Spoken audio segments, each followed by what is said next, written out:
వరంగల్, నల్గొండ, ఖమ్మం పట్టభద్రుల ఎమ్మెల్సీ స్థానాల్లో ఉప ఎన్నికలకు నగారా మోగింది. ఈ మేరకు ఎన్నికల సంఘం షెడ్యూల్ విడుదల చేసింది.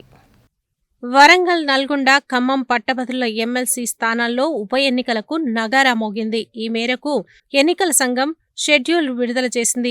గతంలో పట్టభద్రుల ఎమ్మెల్సీగా ఎన్నికైన పల్లా రాజేశ్వర్ రెడ్డి గత అసెంబ్లీ ఎన్నికల్లో బీఆర్ఎస్ తరఫున జనగామ ఎమ్మెల్యేగా విజయం సాధించడంతో తన ఎమ్మెల్సీ పదవికి రాజీనామా చేశారు. దీంతో ఖాళీ అయిన ఈ పట్టభద్రుల స్థానానికి నిబంధనల ప్రకారం జూన్ 8వ తేదీలోపు ఉప ఎన్నిక నిర్వహించాల్సి ఉంది. ఈ క్రమంలోనే ఇప్పటికే ఉమ్మడి వరంగల్, నల్గొండ, ఖమ్మం జిల్లాలోని గ్రాడ్యుయేట్ ఓటర్ల నమోదు పూర్తవగా మొత్తం 4.63 లక్షల మందితో ఓటరు జాబితా సిద్ధం చేశారు. అయితే ఇందులో మహిళా ఓటర్ల కంటే పురుషులే అధికంగా ఉన్నారు.